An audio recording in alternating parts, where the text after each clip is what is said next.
Vamos iniciar o webinar aí falando sobre as ferramentas Lean, tá? Eu estou aqui junto com o Paulo Matsuyama já. Nós já estamos preparados para iniciar. Acho que o vídeo também está pronto, né, Paulo? E estamos com 22 participantes. Daqui a pouco está entrando o restante do pessoal, mas a gente já vai iniciando, já vamos nos apresentando, tá? Bom, eu me chamo Rodrigo Aquino, sou trabalho na área de TI há mais de 20 anos, com Lean há mais de 10 anos, e sou fundador da Lean IT, né? E sou um dos responsáveis pela revisão técnica do livro TI Lean, ou Lean IT, do Mike Orson e do Steve Bell. E a gente tem permeado aí nesse mundo Lean por várias empresas aí, e eu vou abrir também um pouquinho aqui para o Paulo poder se apresentar antes da gente iniciar. Vamos lá, Paulo. Oi, meu nome é Paulo Matsuyama, eu tenho especialização em gestão de indicadores empresariais pela Fundação Getúlio Vargas, São Paulo. Eu tenho pós em controladoria e finanças e sou bacharel em administração de empresas. Eu tenho certificação de Black Belt e Green Belt pela Sony Six Sigma e fiz curso Lean por 3 meses no Japão e nos Estados Unidos pela Toyota. Eu trabalhei lá na Toyota por 8 anos, sendo um dos gestores responsáveis pela implantação da primeira fábrica de empilhadeiras na América Latina. Sou gerente de projetos na Lean IT, trabalhando aqui com o Rodrigo Aquino para trazer soluções para a sua empresa através do Lean. Boa noite a todos aí. Legal. Então, pessoal, antes da gente começar, né, nós vamos passar toda a parte teórica e prática, algumas histórias, e aí depois, no final, nós vamos abrir para as perguntas, tá? E aí eu peço só para vocês manterem os áudios fechados. Boa noite. Boa noite, boa noite. Aí eu peço só para vocês manterem os áudios fechados por enquanto, e aí depois a gente abre, no final desse webinar, e a gente abre para as perguntas. Aí vocês podem estar fazendo as perguntas. Se vocês quiserem, já podem pegar algum bloco de notas, alguma coisa assim. Você já pode fazer, né? Escreve ali a sua pergunta para não esquecer às vezes. E aí no final a gente abre para as perguntas para a gente estar respondendo. Tá legal? Então vamos iniciar, vamos lá. Antes da gente começar, né? Vou falar rapidamente só sobre a Lean TI, o que a gente faz. Então a gente trabalha basicamente com assessment, consultoria, outsourcing na parte de mais na parte de TI, de Lean, tá? E a gente também atua dando treinamentos, a maioria deles na parte de Lean, tá bom? E alguns clientes, mostrando rapidamente aqui alguns projetos, alguns clientes que a gente tem. E agora, para a gente começar, antes de falar um pouquinho das ferramentas, nós vamos falar por que Lean, né? Cada hora é uma coisa, né? Cada hora é uma sigla. Uma hora é ISO, ITIL, COBIT, CMM, CMMI. E agora o pessoal vem com esse raio desse Lean, né? Por que Lean é importante? Por que é bom a gente falar sobre Lean? Alguém aqui tem uma ideia? Alguém aqui tem uma ideia por que a gente está falando sobre Lean? Por que é importante a gente saber sobre Lean? Se alguém quiser escrever também, pode ficar à vontade aí. O que acontece, né? Olá, boa noite. Não sei se me estão a ouvir. Boa noite. Sou Joaquim Reis, a partir de Portugal. Boa noite, Joaquim. Como está, Rodrigo? E obrigado por me libertar o acesso para participar aqui convosco. Ótimo, muito bom saber que tem um pessoal de outros países aí com a gente. O Lean, e depois de ter feito também alguns trabalhos e de estar a trabalhar lá já com Lean há cerca de 15 anos, eu vejo efetivamente como uma resposta clara às necessidades que nós enfrentamos todos os dias. O exemplo da Toyota é o melhor exemplo que nós podemos ter. E ao contrário daquilo que muita gente, da ideia que muita gente tem, que o Lean é um conjunto de ferramentas que resolve problemas, Lean é uma cultura. Essencialmente. Lean é olhar para as pessoas e fazê-las entender uma forma de atuar e não resolver os problemas como me parece. Uhum. E essa é a abordagem que eu faço no meu dia a dia. Legal. A gente vai falar um pouquinho sobre isso também, tá? E respondendo até essa pergunta aqui para vocês, alguns escreveram produção, desenvolvimento, melhoria contínua, né? Por que Lean? Fala das ferramentas, né? Até pegando aquele gancho daquele post que a gente fez pelo LinkedIn. Eu estava dando um certo treinamento lá na Avenida Paulista. E nesse treinamento, o Luiz Dias, que é um português também, chefe de produção da Toyota Empilhadeiras, estava participando desse treinamento. E uma das pessoas, no meio desse treinamento, perguntou para mim: Rodrigo, qual que é a melhor ferramenta do Lean? Aí, antes de eu responder, o Luiz levantou e disse: eu posso responder essa pergunta? Eu falei: claro. E o Luiz falou exatamente isso. Ele falou: não existe melhor ferramenta do Lean, né? Qual que é? Aí ele disse: imagina que eu tenho uma caixa de ferramentas em casa. Qual é a melhor ferramenta dessa caixa de ferramentas? Na verdade, não existe, depende do problema que a gente está querendo resolver, né? E no Lean é a mesma coisa, não existe melhor ferramenta, depende do problema que a gente quer resolver, né? E é por isso que a gente começou a pensar, o Paulo e eu, a pensar nesse webinar e começar a falar das principais ferramentas e conceitos que a gente tem aqui do Lean. E antes da gente falar, a gente faz a seguinte citação, né? As ferramentas são como uma faca. E, principalmente, as ferramentas do Lean são como facas afiadas. Elas são muito afiadas. Então, se a gente não souber trabalhar com elas, além da gente poder se cortar, a gente pode falir uma empresa. A gente já viu casos de empresas que quase foram à falência porque estavam usando as ferramentas do Lean de forma errada. Simplesmente usando por usar. Exatamente esse ponto que o Joaquim citou. Tem que ter um framework, ou seja, existe algo a mais por trás. Não adianta só você usar uma ferramenta se você não tiver uma cadeia de ajuda, se você não tiver uma diretoria por trás dando suporte para você, te ajudando a resolver problemas. Então, isso é um grupo, né? Isso é um framework de coisas, é um sistema de gestão. O Lean é muito mais do que isso.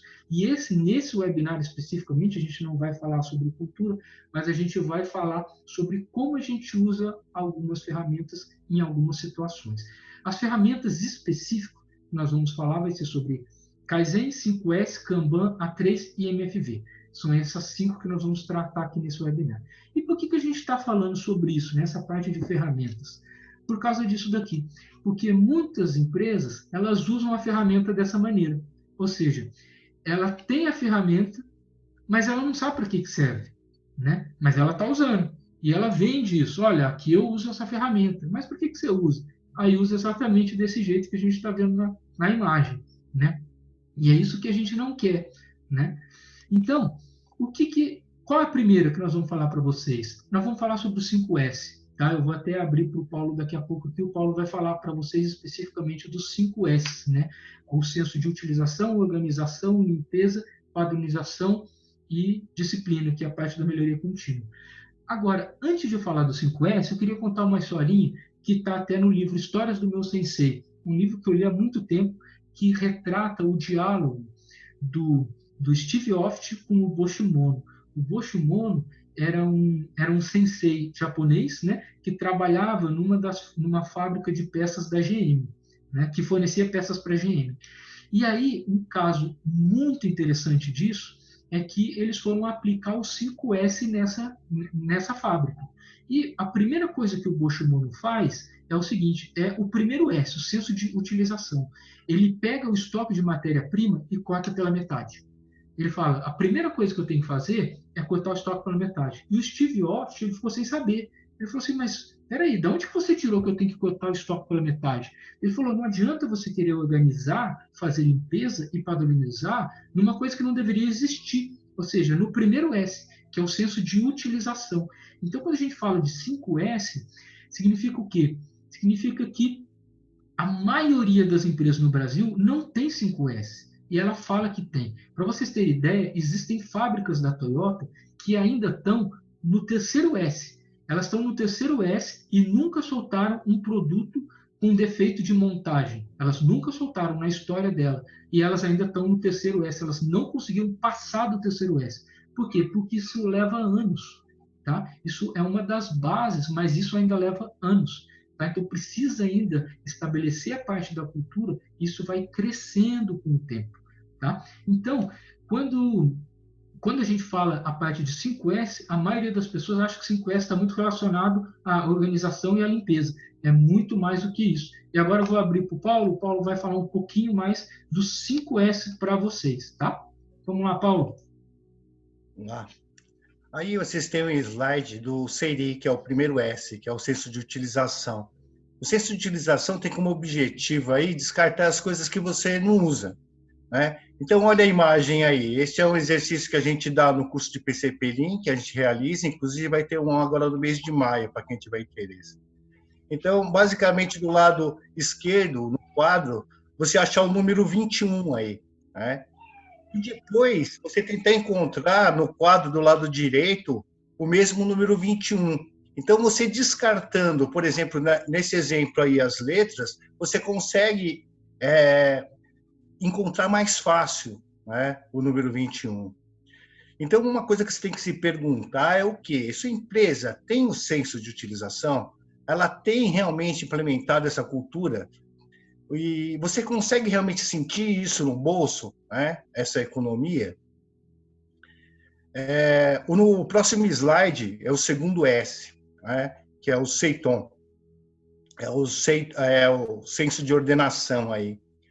O senso de ordenação tem como objetivo achar o que precisamos em um mínimo do tempo, evitando assim desperdício. Com isso, a gente aumenta a nossa produtividade e eficiência. Se você olhar aí nesse slide aí do lado esquerdo, o quê? Você é o mesmo exercício anterior, né? Você achar o 21, e aí você fazendo a ordenação aí, como fica muito mais fácil, porque você sabe exatamente onde está, né, o número 21, né? Então fica muito mais rápido, né? E agora vamos para o próximo slide, que tem uma recomendação nossa para vocês, que é o quê? Você começar a implementação dos dois primeiros S's, o SERI e o SEITON, né? Ele parece simples, mas não é fácil você começar a ter essa cultura na empresa. E se você pensa em ser Lean, este é um dos principais passos que você deve tomar. Depois de implementado, ficar mais fácil implementar os demais S's. Para você ter uma ideia, eu trabalhei na Toyota Empilhadeiras, que tem um ambiente propício para isso daí, né? Para você implementar o 5S. Demorou 6 anos, ainda a gente estava trabalhando nos 2 S's com todo mundo, né? E aí você fala assim, mas Paulo, 2 S só na empresa vocês tinham implementado? Mas eu posso te falar uma coisa, eu tenho muito orgulho que era uma das fábricas mais organizadas que eu conheço, porque lá realmente foi implementado os 2 S, né? E se alguém foi lá, pode me confirmar isso daí, né? Nessas 2 etapas, é importante os gestores fazerem auditoria em cada processo, de forma a educar as pessoas a entenderem o 2S. Após mostrado várias vezes para elas, elas começam a ver o resultado e aí fica mais fácil elas entenderem os benefícios. E aí eles começam a dar importância para o uso do 2S, tá? Aí vamos para o próximo aí, que é o SEISO. Aqui você tem... Aí nesse daqui, no senso de limpeza, você tem 2 grandes objetivos, né? Que é definir os padrões de limpeza e aprender como manter o nível de limpeza desejado. Aí eu sei que está um pouco dramático demais a comparação, né? Mas é só para mostrar para vocês que do lado esquerdo é muito difícil você enxergar qualidade, né? Por exemplo, se você olhar aqui na figura da direita, é muito fácil você detectar que tem um pingo de óleo no chão. E esse pingo é o quê? É uma falta de qualidade para o cliente. Então, você pode agir rapidamente e passar nesse problema. E buscar a causa raiz, né? Porque ela não acontecer no próximo veículo que está vindo na linha de produção. A sujeira causa problema na operação do equipamento. Então, o grão está causando desgaste prematuro do maquinário. Que sujeira do equipamento está falando? Por exemplo, está tendo vazamento de fluido hidráulico, né? Basicamente, isso daí é a parte do SEISO, né? Do Centro de Limpeza. Aí a gente tem o próximo, que é o SEIKETSU. Aí você pensa assim, pô, mas Paulo, mas a minha empresa, cada um faz como achar melhor, não gosta disso, outro não gosta daquilo, mas a gente sempre entrega para o cliente. Eu já escutei várias pessoas falando assim, né? Mas aí, como você vai melhorar o processo se cada um faz de um jeito diferente? Outra coisa é que o resultado vai ser diferente também para o seu cliente. E se cada um faz de um jeito, então você verifica quem faz o processo com menor tempo, no menor custo e com a melhor qualidade para o cliente. E aí você define com padrão. Aí começa a sua base aí, como você pode ver aí, para o quê? Para você ir subindo o nível de serviço, né? Através de kaizens aí para você melhorar, né? E é o padrão, a padronização que segura o nível de serviço ali. O próximo slide é o Shitsuki, é o senso de autodisciplina. Neste S aí, os funcionários entendem e consolidam as melhorias alcançadas com a prática dos 4S anteriores. A ordem é mantida sem necessidade de exigir de cada pessoa uma autodisciplina constante. Neste momento, cada um estará pensando em como melhorar os 4S já implementados. Como o Rodrigo disse, muitas empresas falam que têm implantado o 5S, mas usam superficialmente isso. E fazem isso porque não entendem o quanto isso é importante para a empresa. Por isso, resolvemos falar do 5S nesse webinar. Apesar de ser um assunto até mesmo já esquecido no nosso meio, por já ter ouvido falar tanto nele, é um assunto que vale a pena chamar atenção para isso, pois é algo que não precisa de grandes investimentos e traz um retorno significativo para a empresa, né? É uma coisa muito simples, mas é difícil virar cultura. A importância de sua empresa ser mais enxuta que seu concorrente, mesmo utilizando os mesmos recursos, materiais que seus concorrentes, mas você fazer de uma forma mais eficiente, ou seja, com um custo menor. Você vê todo mundo por aí falando de just-in-time, Kanban, time ágil, mas um dos fundamentos para tudo isso realmente acontecer é você ter implementado o 5S na sua empresa. Caso contrário, fica muito difícil você manter as implementações, né? Agora, Rodrigo, você não quer completar a sua história lá do começo do 5S lá? Isso aí, na história, né, que eu comecei a contar lá do Steve Off e do Boschimono, aí as pessoas às vezes elas me perguntam, tá, mas como que o Boschimono sabia que ele poderia cortar o estoque de matéria-prima pela metade, né? Ou seja, como que ele tinha essa visão? Realmente, não é qualquer um que consegue fazer isso numa fábrica. Imagina, a gente pode parar uma fábrica por causa disso, né? Por falta de matéria-prima. Mas ninguém é sensei, né? Ninguém é sensei como o Boschimono. Então, quando a gente começa a fazer algumas melhorias, existem outras ferramentas que podem ajudar a gente. Uma delas é o mapeamento do fluxo de valor, que é o MFV. E é sobre ela que eu vou falar para vocês agora. É importante a gente enxergar o todo, às vezes, antes da gente fazer uma melhoria pontual. Porque muitas vezes pode ser que essa melhoria pontual, ela vire um desperdício, porque pode ser que essa etapa ou alguma coisa no processo não deveria nem existir. E antes de falar do mapa de fluxo de valor, eu vou falar para vocês do fluxo de valor. Ou seja, o que é o fluxo de valor? Nada mais é do que são as etapas de um processo que estão conectadas, né, que liga um fornecedor e um cliente. Ou então, liga o meu cliente que faz uma requisição e liga ele de novo depois, quando ele vai receber aquele produto ou então um serviço. O grande ponto é que as empresas, elas, quando a gente vai solicitar, quando a gente usa algum produto ou algum serviço das empresas, a gente nem sabe que existe um processo dentro das empresas e nem precisa saber, né? Ou seja, para a gente tanto faz se aquela empresa ela trabalha com 50 processos, a outra trabalha com 500 processos, uma tem 30 processos auditados pela ISO. Para a gente tanto faz. O que a gente quer é o nosso produto funcionando, a gente quer é o valor naquilo. Como ela funciona, como é o processo dela, para a gente não importa como é. Mas a empresa ela tem de olhar e tem de trabalhar da melhor maneira o processo e deixar o processo dela mais enxuto, de forma que ela consiga reduzir o número de erros, de forma a entregar um produto de melhor qualidade para o cliente.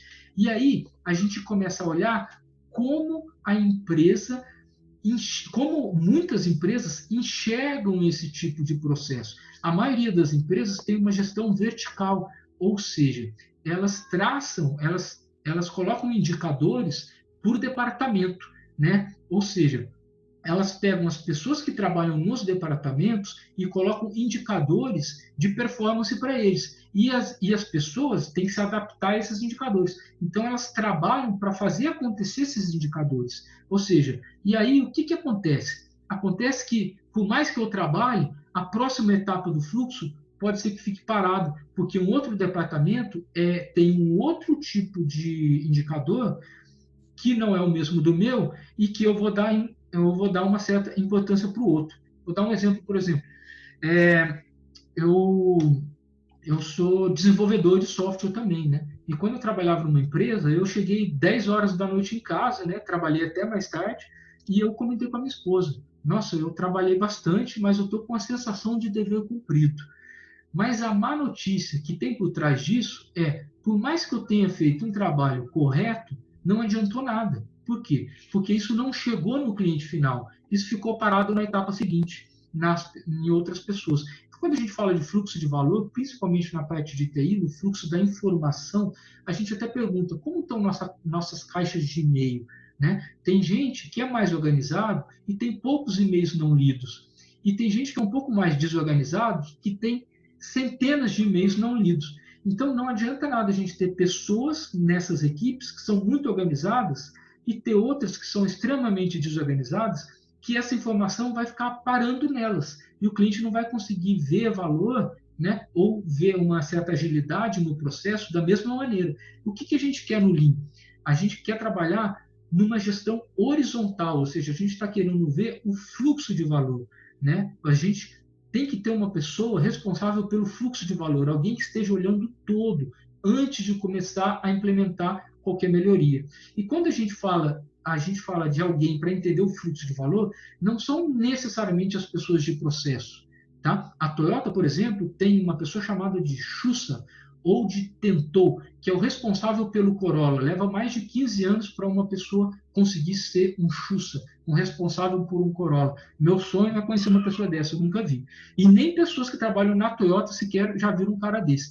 Ele é o responsável pelo Corolla no mundo, só tem uma pessoa responsável pelo Corolla. O que ele manda fazer, faz. Por quê? Porque ele trabalhou em todos os departamentos. Ninguém enrola esse cara. Ele tem a visão do fluxo de valor. Ele sabe o que o cliente dele está pensando. E é ele que faz, ele que dá a direção para esse tipo de produto. Se ele falar um dia para alguém no Brasil, o Corolla vai parar de ser fabricado, o CEO da Toyota no Brasil não tem poder para evitar que isso aconteça.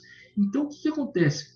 Existe uma pessoa responsável pelo fluxo de valor que está olhando de ponta a ponta o que eu tenho para entregar e o que o cliente vai receber. E ele está preocupado em fazer melhorias com isso. Não são apenas só os departamentos, mas tem alguém olhando todo. E para isso, para a gente enxugar o nosso processo, tem uma ferramenta chamada mapeamento de fluxo de valor, que é o que eu vou falar para vocês agora. Mapeamento de fluxo de valor. O que acontece? Né? Aqui eu já vou explicar para vocês. Qual é a melhor ferramenta para mapear processo? Alguém aqui pode escrever no chat se vocês quiserem. Qual é a melhor ferramenta para a gente mapear processo? Ou seja, alguém já trabalhou em alguma ferramenta? Eu vou mostrar para vocês agora a melhor ferramenta. É essa daqui, ó. Não sei se dá para ver direito. Essa aqui, pessoal, é a melhor ferramenta que tem para mapear processo. E eu vou explicar por quê. São os post-its, tá? Por quê? Por que os post-its são a melhor ferramenta? Pelo seguinte, quando a gente mapeia um processo, né, a gente roda o MFV, o mapeamento do fluxo de valor, a gente faz do estado atual e do estado futuro. Então, a gente mapeia o estado atual para depois fazer o futuro. O que acontece? Nesse período, é muito rápido. A gente dá um treinamento de mapeamento de fluxo de valor, as pessoas, não a gente, as pessoas já fazem um mapeamento do processo dela. Uma vez a gente foi numa fábrica, chegamos lá, eles tinham plotado todo o processo deles, tinham mais de 12 metros, né, e umas folhas gigantescas no processo atual deles. Aí a gente perguntou, mas o que é isso aqui? Não, a gente plotou, né, o nosso mapa do estado atual. Falei, e o futuro? Não, o futuro a gente já abriu um projeto, daqui a 6 meses a gente vai começar. Falei, então, vocês não entenderam nada de Lean, porque Lean você projeta o estado atual e um dia você já já entende técnicas de como eliminar esses desperdícios nesse processo, que existem técnicas para isso, a gente pode usar sistema puxado, Kanban, FIFO e N outras coisas, para poder diminuir esse processo para depois você agir, né? Então você é muito rápido, por isso que o Post-it é a melhor ferramenta que tem. Por quê? Porque o processo bom é processo que muda. No Lean, processo bom é processo que muda. Ou seja, por isso que não faz sentido ficar usando ferramenta, fazendo um negócio bonitinho. Mapeia o que é atual e já vamos fazer as melhorias. Tá? Esse aqui é um exemplo que eu listei para vocês, é um exemplo real, tá? De uma empresa. Aqui está de propósito, tá? Eu não posso mostrar os dados, mas aqui são dois fluxos, a parte de cima e a parte de baixo. O post-it rosa é o cliente que faz uma requisição e o cliente que recebe.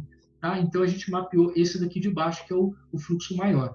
O que acontece? É uma empresa que faz a terceirização de linhas telefônicas. A linha telefônica fica no CNPJ dessa empresa. Ela tem mais de 35 mil linhas telefônicas. Então, o que ela faz? Você, por exemplo, que trabalha numa empresa X, você está querendo fazer o plano com ela. Então, ela terceiriza as linhas da Vivo e consegue fazer um preço melhor do que da Vivo. Ela é uma empresa parceira da Vivo, só que as linhas ficam embaixo do CNPJ dela. O que acontecia nesse processo? Se você fechasse um contrato com ela, para ela mudar as linhas, o lead time mínimo para mudar uma linha é de 26 dias. O máximo é de 104 dias. Lead time é o tempo de atravessamento do processo. O tempo de processamento, ou seja, tirando as esperas, só o tempo de processamento de cada caixinha era de 17 dias no mínimo e de 93 dias no máximo. E o CC é o completo correto, mede muito a qualidade do processo. O completo correto, no melhor caso, passava 5,3%, passava por aqui direto, sem intercorrências. E no pior caso, 1% passava direto. Ou seja, sempre eles tinham um problema. Rodamos o mapa de fluxo de valor, rodamos as melhorias e chegamos nisso daqui. Ó. Lead time caiu de 26 dias para 2 horas. Aí vocês vão falar, não, mas espera aí, tem alguma coisa estranha. 26 dias para 2 horas, isso aqui é meio mentira. Vou explicar para vocês como a gente chegou nisso. Aqui, essas linhas que saíam daqui, elas iam para a Vivo. Quando chegava na Vivo, na Claro, eles tinham um SLA, que era mínimo de 15 dias e máximo de 60 dias para a Vivo liberar a linha, para a Vivo fazer a transição da linha. E aí, o que acontece? Nesse período aqui, nós fomos até o fornecedor, nós fomos na Vivo. O Lean é exatamente isso, é estressar não as pessoas, é estressar o processo. Ou seja, nós fomos na Vivo e perguntamos para eles, mas espera aí, por que vocês não liberam a linha direto? Aí o pessoal da Vivo falou, não, a gente não pode fazer isso, a gente tem muita fraude. E a gente perguntou para ele, das 35 mil linhas que a gente tem com vocês, quantas tiveram fraude? Ah, nenhuma. Então por que vocês não liberam a linha nossa direto? Vocês vão ter 30 dias ainda da pessoa usando para poder cancelar. E outro, se tiver algum problema, a linha está embaixo do nosso CNPJ. A gente responde para vocês. O processo de vocês pode continuar de 15 até 60 dias, mas libera para a gente assim que você recebe esse pedido. E foi isso que aconteceu. Então, de 2 horas, lógico, não foi do dia para a noite, são kaizens, é um monte de coisa, mas de 2 horas para máximo de 2 dias. Tempo de processamento diminuiu para 45 minutos. Completo correto, melhor caso de 100%, pior caso de 99%. A gente tem casos aqui, eu já participei de vários projetos, por exemplo, de clientes, não vou falar o nome do cliente aqui, mas clientes grandes, que está até nessa listinha que eu mostrei para vocês no início, que a área de compras deles eram de 26 dias, o processo de compras. Diminuímos para 2 dias. Tá? Ou seja, quando a gente Lean de verdade, não é às vezes melhorar 10%. A melhora tem que ser absurda, sabe? É absurdo, porque o mindset tem que ser diferente. E é isso que a gente fala no Lean. Né? A gente usando a ferramenta certa, com o mindset certo, com a base da liderança comprada, sabendo o que o pessoal está fazendo, não é fácil realmente de você pegar, ir lá no seu fornecedor e ficar discutindo com ele. Envolve uma política, envolve trabalho de diretor, envolve cafezinho de diretor. Mas cada fluxo de valor tem uma história. E essa é a história que eu queria passar para vocês. Ou seja, é a história de a gente não pode se contentar quando tem um fornecedor no meio que só faz assim. A gente vai até ele, entende o processo dele e a gente trabalha junto com ele para mudar o processo dele. Essa é a conclusão que eu tiro dessa história do mapeamento de fluxo de valor para passar para vocês. E agora, eu vou falar um pouquinho de Kaizen, de melhoria contínua. Eu tive numa empresa, não vou falar o nome da empresa, uma empresa de TI que tinha 3.000 demandas de backlog. 3.000 demandas. Pessoal de TI, tem um software, ERP. Aí eu falei para eles, se eu der uma varinha mágica para vocês e fazer com que vocês consigam parar o tempo e vocês consigam desenvolver e entregar as 3.000 demandas, eu aposto com vocês que 50% das demandas vão voltar. E eu provo para vocês mostrando esse slide aqui. E aí eu mostrei para eles. Ou seja, quando a gente fala de Kaizen, a gente está falando de melhoria contínua. Ou seja, resolver um bug. Né? Resolver um bug é Kaizen? Não. Por que não é Kaizen? Resolver um bug que eu mesmo criei não é Kaizen. Melhorar o processo de trabalho que criou aquele bug, isso é Kaizen. É exatamente isso que está aqui. Tá? E aí, o que acontece quando eu passei esse desafio para a empresa? Eu falei para eles, vocês podem parar o tempo, a demanda vai voltar. Por quê? Porque vocês não vão conseguir entender o problema que você tem que resolver. Entender o problema é difícil, entender a causa raiz é difícil. E eu vou até passar um desafio aqui para o pessoal. Qual que é o problema que vocês enxergam nessa figurinha aqui? Tá? Não vou abrir ainda, né? Porque senão é muita gente, mas qual que é o problema que vocês enxergam? Muita gente vai falar, aparentemente o problema é o computador não está funcionando, ou o computador está desligado da tomada, ou alguém puxou, né, o cabo aqui para fora da tomada, ou não existe um aspecto de colaboração. Não é nenhum desses problemas. E eu vou mostrar para vocês qual é realmente o problema que está por trás de uma simples figura dessa daí. O grande ponto que a gente fala é, não ligue o computador. Por quê? A gente pode ligar por fins de contenção, tá? Mas depois a gente tem que estudar a causa raiz para que esse problema não aconteça mais, tá? E aí o que a gente faz? Cinco porquês. Por que o computador não está funcionando? Porque ele não está ligado na tomada. Por que ele não está ligado na tomada? Porque o cabo foi puxado para fora da tomada. Por que o cabo foi puxado? Porque algo prendeu no cabo e puxou. Por que as coisas prendem no cabo? Porque o cabo está no chão e fica no caminho. Por que o cabo está no chão e fica no caminho? Porque ele é muito longo. Por que ele é muito longo? Não sei. Contramedida, diminua o comprimento do cabo, prenda com fita adesiva na parede, chega o computador mais próximo da tomada. Ou seja, se a gente perguntar para o Taishi Ono, né, perguntar para ele, qual que é esse problema aqui? Ele vai olhar e vai falar assim, cabo é muito longo, e vai embora. Ou seja, ele vai demorar 3 segundos e ele já fez isso na cabeça dele, já tem o mindset, ele já chega em causa raiz. Né? Por quê? Então, aí a gente volta, né? Então, imagina, se um problema desse é difícil da gente entender causa raiz, imagina os nossos problemas no dia a dia, os problemas que as nossas empresas têm no dia a dia. É muito mais difícil de chegar em causa raiz do que isso daqui. Se isso daqui nem todo mundo consegue chegar rapidamente, imagina os nossos problemas. É por isso que quando a gente faz uma ação, 50% volta. E por isso que no Lean tem uma coisa chamada de fazendo as perguntas certas. Principalmente que a gente trabalha muito disso na área de TI. Se a gente entende uma vírgula errada, a gente vai desenvolver errado. Mas para a gente saber aquilo que tem que fazer, a gente tem que fazer a pergunta certa, tá? Para fazer a pergunta certa, para você ter a resposta certa. E aí eu volto naquela figurinha que o Paulo falou. Para a gente fazer Kaizen, não tem jeito, a gente tem que padronizar. A gente tem que padronizar. Por quê? Porque senão o processo vai voltar de novo. O que muita empresa faz hoje? Ela faz isso aqui, ó. Ela sai fazendo Kaizen. Imagina a gente escalar uma montanha desse jeito. É o que as empresas fazem. Ela começa assim, ó. Vamos escalar assim. O que vai acontecer? Vai desabar, né? Não vai dar certo com o tempo. Por quê? Porque não tem o mindset da melhoria contínua. Tem que ser um mindset também do quê? Da padronização, tá? E aí, quando a gente fala de Kaizen, tá? A gente também faz um link aí com uma outra ferramenta. A gente faz um link com uma ferramenta para enxergar problemas maiores, que é o A3. A Toyota tem mais de 40 tipos de A3. Um deles é o A3 para resolução de problemas, que é uma folha de papel, para quem não sabe, né? Um A3 são 2 A4, uma folha de papel A3, dividida em contexto, situação atual, objetivo, análise, estado futuro, plano de ação e acompanhamento.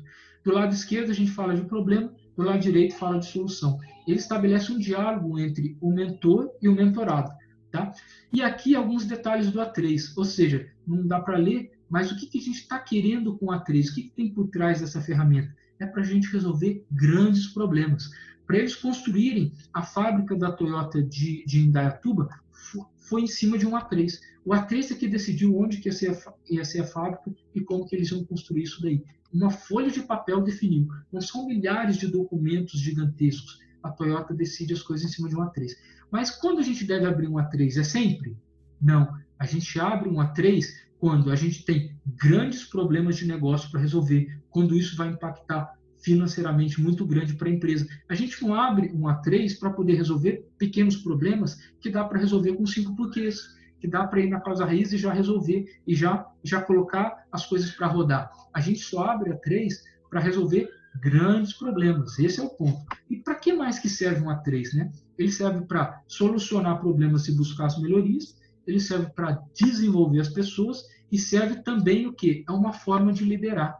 Ou seja, o A3 tem muito disso, né? Que é uma forma de liderar as pessoas, né? Ou seja, o líder, ele deixa o subordinado, ele faz as perguntas e deixa o subordinado falar, tá? E aí, aproveitando o gancho do A3, a gente tem aqui, no estado atual, muitas vezes vocês podem encontrar um mapa de fluxo de valor mostrando o estado atual do processo. E do lado direito, um mapa do estado futuro, mostrando como seria o estado futuro. Vocês podem identificar algumas vezes que no estado atual para o estado futuro, vocês podem ter alguns problemas, vocês podem identificar que o sistema de vocês não é puxado, o sistema é um sistema empurrado. E com isso, vocês vão perceber o quê? Algumas vezes que vocês vão precisar fazer com que o seu sistema seja um sistema puxado. E uma das ferramentas que ajudam a vocês a ter um sistema puxado é o Kanban, tá? Que é isso que o Paulo vai falar um pouquinho para vocês agora, tá? Vamos lá, Paulo. Kanban é uma das ferramentas para auxiliar o just-in-time. Só ele não garante o just-in-time. E vejo que muita gente que só usa o Kanban afirmando que implementou o just-in-time ou o sistema puxado, que eu vou explicar um pouquinho mais para frente. Então, olha aí a casinha do STP, né, do Sistema Atualizado de Produção. Veja que para atingir o just-in-time, né, você tem que utilizar algumas ferramentas como o sistema puxado, o Tact-Time e o Kanban. Quando a maioria das pessoas querem ou implementam o Kanban, tem como objetivo o just-in-time. Mas somente a implementação do Kanban não assegura o just-in-time, né? O que é JIT, né, o just-in-time? É entregar o que é necessário, quando é necessário e na quantidade necessária. Na verdade, você quer entregar para o cliente, né, rapidamente, né, a necessidade dele. O pilar do JIT não fica sustentável se você não tiver o fundamento dele, né, que é o Rejuncar, o Kaizen e a padronização ali, né, que fazem o fundamento dele para segurar o pilar. E só é conseguido o JIT, não é conseguido você implementar o just-in-time só implementando o Kanban, né? Vamos ver no próximo slide para a gente entender melhor isso daí. Aí, ó, a maioria quer usar o Kanban desse jeito aí, ó. O cliente faz o pedido aí na parte 1, né? Eu não sei se vocês conseguem ver aqui o cursor no 1, e aí ele vai aqui, pede só com o pedido, você inicia a fabricação do processo A, aí depois você faz o processo B, só inicia quando o processo A termina, indo buscar, e o processo C só inicia quando o processo B termina, né? Indo buscar lá no processo B. E assim por diante, para o processo D até entrega para o cliente daí. E basicamente você trabalha para redução do tempo do momento do pedido para o cliente até agora. Vamos dizer que a gente já implementou o Rejuncar, o Kaizen, né, e a padronização, que são os fundamentos. Lembra da casinha do TPS que eu mostrei para vocês? Então, eles estão sustentando para você criar o just-in-time. Mesmo assim, você vai ter um problema, né? E se o processo A demora 10 minutos, o B 20 minutos, o C 30 minutos e o D 60 minutos? O que vai acontecer? Vai encher de Kanban entre os processos aí, né? E vai criando estoque, que é totalmente contra o princípio do just-in-time, né? Que é o quê? O que é necessário, quando é necessário e na quantidade necessária, né? Então, vamos para o próximo slide. E aí, o que você tem que fazer, então? Primeiro, você tem que entender qual que é o tact time, né? Da casinha lá, que mostra na casinha do TPS, lá do STP. Para conseguir o JIT, uma das coisas é isso, né? Você conseguir extrair qual que é o tact time do cliente. Primeiro, você define o quê? Quanto tempo o cliente quer seu produto? Se a demanda do seu cliente, a compra do seu produto a cada 2 minutos, tem que sair um produto seu a cada 2 minutos de expedição, né? Aí, Rodrigo, você não quer dar o exemplo aí da Toyota, do tact time?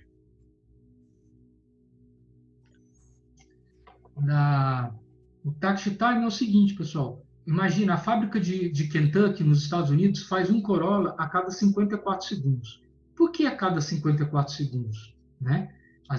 A gente faz a pergunta para o pessoal, por que a cada 54 segundos sai um Corolla da linha? O lead time total é de 2 horas, mas depois de 2 horas vai saindo um Corolla a cada 54 segundos. Por que a cada 54 segundos, não 58, não 52? Porque existe um cliente comprando um Corolla a exatos 54 segundos. Quando um cliente passar a comprar um Corolla a cada 60 segundos, a fábrica vai se adaptar e vai soltar um Corolla mais devagar. Porque se ela soltar mais depressa, o que vai acontecer? Vai começar a gerar estoque para ela, é dinheiro parado. Se ela soltar muito devagar, o cliente vai ficar muito tempo esperando. Tá? Eu vou voltar para o Paulo aí. Tá, obrigado, Rodrigo. E aí, o que você tem? E se você tiver um caso como esse daí, né? Aí você tem ali o tact time lá, por exemplo, é 2 minutos, né? E você tem alguns processos seus, como exemplo aí, o montar o A, ele está acima disso daí, né? Você está demorando mais do que realmente o cliente quer. Então, vamos para o próximo slide para ver o que você tem que fazer. Então, aí no 1, aqui você tem que adequar o recurso ou a atividade, né, disso daqui, né, para você atender dentro do que o cliente está te pedindo, né. No 2 aqui, você tem o quê?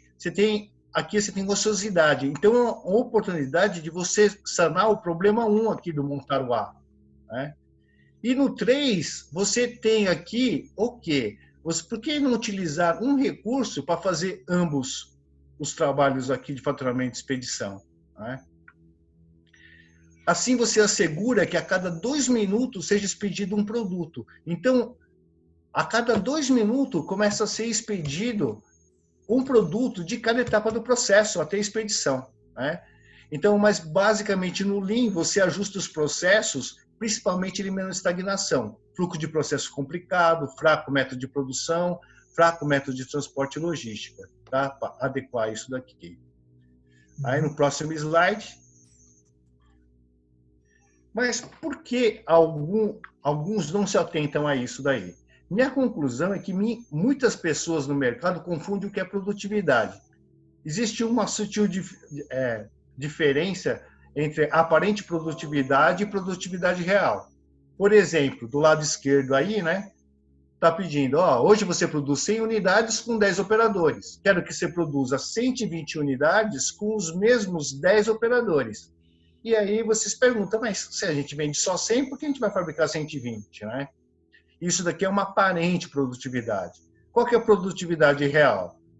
Você produz 100 unidades com 8 operadores, através de Kaizen, né? Isso daí não quer dizer o quê? Que você vai mandar embora essas 2 pessoas. Você vai utilizar ela, por exemplo, naquele lá do recurso do montar A lá, que que estava precisando de recurso lá para conseguir atender dentro do que o cliente quer, na velocidade que o cliente quer. As pessoas focam só na capacidade de cada etapa do processo, às vezes querendo até produzir mais do que o cliente quer, às vezes menos porque é aquela capacidade delas. Mas, na verdade, cada etapa do processo tem que se adequar à velocidade que o cliente quer, e cada vez otimizando mais os recursos. Lembre-se que quem fala o tact time é seu cliente, não é a sua capacidade. Tá? Então, eu vou dar no próximo slide, eu vou dar um exemplo de como o Kanban funciona. O Kanban aqui, você tem do lado, vou dar exemplo do Kanban de instrução de produção e o Kanban de retirada de peça, né? Então, o próximo processo aqui, né, o próximo processo puxa, né, o PWK, que é o Kanban de retirada de peça, da peça A, né, o cartão é retornado para o processo anterior aqui. Aí, o 2 aqui, o próximo processo puxa a peça A do processo anterior. No 3, o próximo processo puxa o Kanban de instrução de produção quando puxa a peça A do processo anterior. E o processo anterior pode reabastecer a peça A que foi tirada de estoque. E, finalmente, aí no 4, o processo anterior produz a peça A, porque chegou lá para ele o Kanban de instrução de produção, né? Então, aí ele pode abastecer somente a quantidade listada aí nesse Kanban, tá? Espero ter conseguido explicar, passar para vocês aí a minha preocupação no entendimento da parte de Kanban, né? E como algumas pessoas estão interpretando isso, ele. E agora é com o Rodrigo aí. Nós vamos abrir para as perguntas, pessoal, e aí vocês podem escrever elas aqui no chat, e aí a gente vai... Opa, já tem uma aqui. O pessoal é rápido, né? E a gente vai lendo, já vai falando. Nós vamos abrir uns 10 minutos para a pergunta e para depois a gente fechar, tá? Vamos lá. Como aplicar esse conceito de TACT em TI? Opa, essa daí é para mim. Eu sou de TI. Ótimo ponto, Alcino. É o seguinte, o TACT, primeiramente, a gente tem, quando a gente fala num time de TI, né, vamos supor num time que ele trabalha na área de desenvolvimento, né? E aí ele vai ter de entregar uma quantidade de demandas. Existe um time to market para aquilo, né? Existe um certo concorrente fazendo alguma coisa, tal, então já existe um time to market de mercado que já pode fazer a sua puxada, tá? O que a gente trabalha junto com isso, em paralelo a esse TACT? Lembra dos 54 segundos? Ou seja, de acordo com a velocidade que o mercado puxa, né? É a velocidade que a gente tem que ser ágil realmente para soltar aquele produto, né? Se a gente soltar ele muito rápido, será que realmente esse é o tempo que o cliente estava esperando? A gente tem que soltar ele no tempo correto, ou seja, às vezes a gente solta muito rápido, mas falta manual, falta um monte de feature funcionando, e às vezes ele gostaria de algumas features. Então tem que ser estudado um todo para que seja definido um TACT para esse time de TI. Então, antes da gente começar... E outra coisa, a Toyota, ela reavalia o TACT de 3 em 3 meses. Então, a cada 3 meses, ela verifica. Não necessariamente são 54 segundos. Pode ser que daqui a 3 meses mude. Por quê? Porque o mercado está mudando. Em TI, normalmente, a gente costuma trabalhar essa parte com o fluxo contínuo. Primeiramente, a gente tenta entender o todo para ver quando que essa demanda precisa ser entregue realmente, porque às vezes a gente passa outras demandas na frente, mas para isso todos do time têm que entender o todo, e é isso que a gente explica no nosso treinamento de linha IT, formação de times ágeis, para depois a gente chegar nesse ponto de TACT, para a gente começar a aplicar esse conceito de TACT para as pessoas começarem a entender direito. No início a gente trabalha a base primeiro, tá? Aqui uma outra pergunta, como associar o TACT Time com as cargas de trabalho, o workload? Quem tem que ser a carga de trabalho dos operadores para que eu tenha um processo otimizado? É com você, Paulo? Na verdade, então, mas vamos ver se eu entendi a sua pergunta. Quanto tem que ser a carga de trabalho dos operadores para que eu tenha um processo otimizado? Na verdade, é o quê? Cada etapa do processo tem que responder na velocidade que o cliente quer, né? É que nem o Rodrigo falou lá, quantos segundos? 54 segundos, por exemplo. 54 segundos, eles querem um carro, né? Um Corolla. Então, ok, toda etapa do trabalho tem que ser feito em 54 segundos. Você tem que ajustar os seus recursos aí para atender em 54 segundos, né? E otimizando eles, né? Eu não sei, Daniela, se eu consegui te responder o que você perguntou aqui. Aqui que o Alcino colocou aqui, tá muito legal essas interações aí, pessoal. Podem fazer aí, tá muito legal isso daí. Ele falou, mas essa velocidade de solicitação muda a todo momento.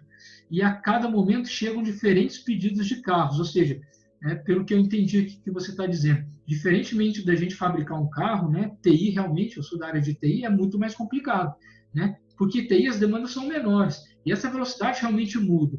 Então, o nosso time tem que estar preparado para entender cada demanda, fazendo a pergunta certa para ter a resposta certa, tá? Para que o time consiga se adaptar e entregar na velocidade correta, tá? Por que eu falo velocidade correta? Porque muitas vezes a maioria dos times acha que toda demanda tem que entregar o mais rápido possível, que normalmente é isso que as pessoas falam para o pessoal de TI. Para quando que precisa? O mais rápido possível. E aí o time sai fazendo o mais rápido possível. À medida que você vai fazendo as perguntas certas, você começa a ver que mesmo que se você entregue o mais rápido possível, ela vai ficar parada lá. É algum cliente, é algum fornecedor seu que você precisava entregar isso daí?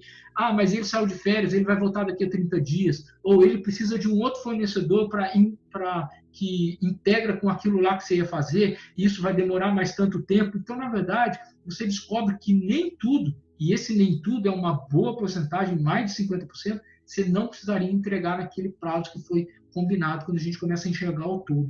Mas aí o time tem que estar preparado para enxergar o todo.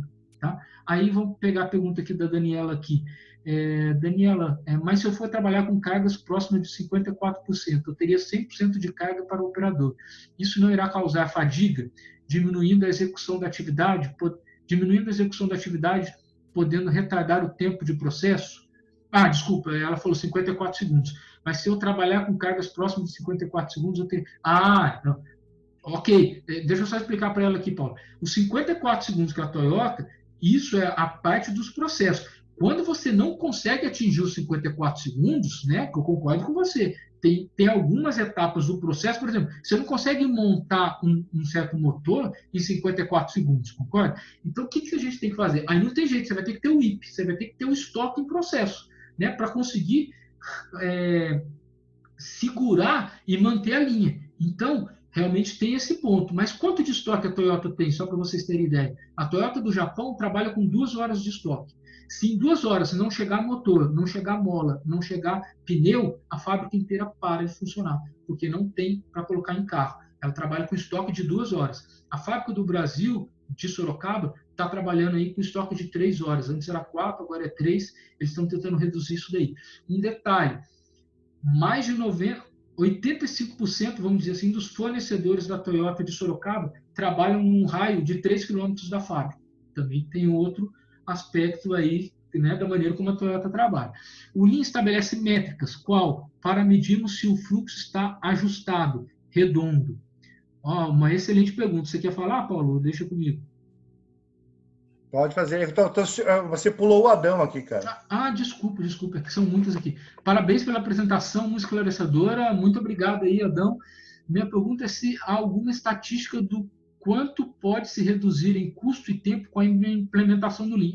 Existe sim. Existe uma estatística mundial que, se a gente não olhar a empresa, não sabe o que ela está fazendo, a gente garante que 30% a gente consegue reduzir por causa do One Piece Flow. Depois eu posso passar um vídeo para vocês aqui. É a maneira como a gente faz as coisas. Se a gente começar a fazer no modo One Piece Flow, tá? A gente consegue reduzir em 30%. Então, a gente consegue garantir 30% sem enxergar o processo da empresa. Tá? Isso é um número mundial de Lean. Tá? Lógico, depois que você vai conhecendo, fazendo as coisas, isso é um número que aumenta muito mais. Eu estava em alguns clientes, tem cliente que a gente já deu 1.200% de melhoria de produtividade. Eu tenho exemplos de 2.000% de produtividade. A gente fez uma pessoa fazer o trabalho de 20%, que é o exemplo que eu dou nesse curso de Lean IT de times ágeis, principalmente de TI. TI, os desperdícios são absurdos, então os ganhos são maiores ainda. Tá? E são empresas grandes, tá? 1.200% a gente conseguiu dar. Depois eu mostro nesse curso como é que a gente fez isso. O Lean estabelece métricas, a última pergunta aqui. O Lean estabelece métricas quais para medirmos se o fluxo está ajustado, redondo. O processo tem que atender o tax time, né? Ele tem que atender a velocidade do cliente. Basicamente, a métrica é essa daí. Exatamente. Você tem que atender isso daí. Isso é o core, tá? É o core. Depois você vai tentando chegar nisso. E aí, claro, às vezes você vai chegando em coisas que não é possível. Como, por exemplo, como você pode fazer um motor de um carro a cada 54 segundos? Não dá. Então, você vai ter que ter um estoque, um processo aí para conseguir suportar a sua demanda do Tactimor. Tá? Em desenvolvimento de software, como implementar um Kanban com várias áreas como produtos de desenvolvimento comercial? Olha, essa pergunta, a gente vai ter que parar por aqui, mas essa pergunta é muito boa. Integrando as áreas, né? Isso é muito legal. Como que a gente consegue colocar um Kanban para integrar as áreas? Essa pergunta é ótima. O Kanban, ele, na nossa concepção aqui da linha IT, tá? Ele é um pouquinho diferente daquele Kanban com K maiúsculo e tal, que vocês estão vendo lá, tal. Não é nenhuma crítica, nada. Mas é um jeito um pouquinho diferente de fazer, de forma que você consiga ter fluxo, tá? Não vai dar para conseguir explicar essa daqui agora, você me desculpe, porque é grande. Eu tenho um monte de slide aqui, eu teria de mostrar para vocês para explicar como é que você consegue unir isso daí e fazer dar fluxo nisso, tá? Tem um portfólio puxado controlando a alocação de mais de 3 mil pessoas. Quando esse backlog é para uma squad, fica mais fácil gerenciar o TACT, fluxo puxado e valor agregado. Quando o backlog envolve a necessidade de montar times, fica bem difícil estabelecer esse fluxo. Não entendi. Tem um portfólio puxado controlando a alocação de 3 mil pessoas. Quando esse backlog é para uma squad, fica mais fácil. Quando é para um time só, entendi. Quando você está falando de todo mundo junto, mas aí o que acontece? A gente divide em fluxo de valor. Essa é a sacada, Alcino. É o seguinte, porque se você tiver muito time separado, vocês não vão conseguir fazer o quê? Você não vai conseguir colocar todo mundo em fluxo. Você tem que pegar o seu produto e o seu serviço e dividir a sua equipe em fluxo de valor. Ou seja, esse time aqui trabalha para esse produto. Aí você pode falar, não, mas o meu produto ele é gigantesco. Então você tem que pegar esse produto e dividir ele em algumas camadas ainda. E fazer como se fosse um certo modelo Spotify lá que eles fazem. O modelo Spotify, pessoal, nunca ninguém falou isso. Mas é a cópia da Toyota, tá, pessoal? É copy-paste, modelo estrutural, matricial de como a Toyota trabalha, é assim desde a década de 70, tá? Só para explicar para vocês. A Spotify só pegou aquilo ali, jogou para a TI e bum! Isso daí já existe há muitos anos na Toyota, tá? Inclusive, se vocês forem na fábrica de Sorocaba, vocês vão ver lá um líder para 5 pessoas, tal, vocês vão ver isso funcionando. Tipo Safe, o ágil escalado, não é diferente, tá? É diferente disso, é um pouco diferente. A gente falou um pouquinho disso no webinar do Pipoca Ágil, tá? Eu vou voltar aqui, então, pessoal, rapidinho, só para agradecer vocês aqui. Eu gostaria de agradecer, dar meu muito obrigado para vocês aqui, que eu tenho 1 minuto para falar agora. Meus contatos estão aqui, Rodrigo Aquino, do Paulo também. Paulo, se quiser dar o seu obrigado aí também, só para eu falar dos treinamentos que eu vou ter. Obrigado, gente. Se vocês tiverem dúvida, qualquer coisa que vocês precisarem, tá aí o meu e-mail e também aí o meu contato no LinkedIn, tá? Tá legal, muito obrigado pela presença de vocês. Eu vou continuar aqui rapidinho. A gente tem 3 treinamentos para o mês que vem, que é a formação de times ágeis. Times ágeis que é o nosso carro-chefe aí. A gente explica a diferença entre fazer o ágil e como o Lean te ajuda a ser ágil, né? A gente faz as habilidades, né? Algumas das coisas você conhecerá técnicas para como extrair o que é valor para o cliente, entregar certo da primeira vez. Os integrantes do time passam a ter a visão do todo, contribuindo para a melhoria do negócio da empresa. E a gente fala como estabelecer uma cultura de Kaizen no time, de melhoria contínua do time mesmo, melhorar o processo dele cada vez mais, tá? Um outro mapeamento do fluxo de valor é como é que a gente, que é no dia 11 ao dia 14, como a gente identifica rapidamente os desperdícios na empresa. Ou seja, a gente usa técnicas não só aquelas mostradas no livro, mas coisas práticas do que a gente já viu, a gente já fez nas empresas. A gente procura nesse treinamento mapear os processos, identificar os desperdícios e ensinar as técnicas para as pessoas para eliminar esses desperdícios e projetar o estado futuro, propondo as melhorias. E o último treinamento aqui, que é o Paulo que dá, que é o de PCP Lean, trabalhou com isso há muitos anos na Toyota, ele vai passar uma maneira diferente, né, de fazer um planejamento da produção e eliminação dos desperdícios. Ele vai dar uma visão geral. Por quê? Porque PCP, a pessoa acha que é um departamento. PCP é o cérebro da empresa, a empresa toda. O PCP é quem está olhando tudo, quem está olhando o fornecedor, quem está olhando a fábrica e quem está olhando até a logística de como você está entregando isso para o seu cliente. Isso é o PCP. Então, não adianta nada você olhar a sua fábrica e esquecer desse seu fornecedor, esquecer da sua logística, ou seja, vai dar problema na hora de entregar para o seu cliente. É o PCP que está cuidando de tudo isso. Então, vai trabalhar aqui comparar o trabalho do PCP com o da Toyota, entender por que a Toyota usa o Region K, o Kaizen, o Koten, o Kanban, e vai ensinar como é que a gente enxerga as anormalidades com maior facilidade.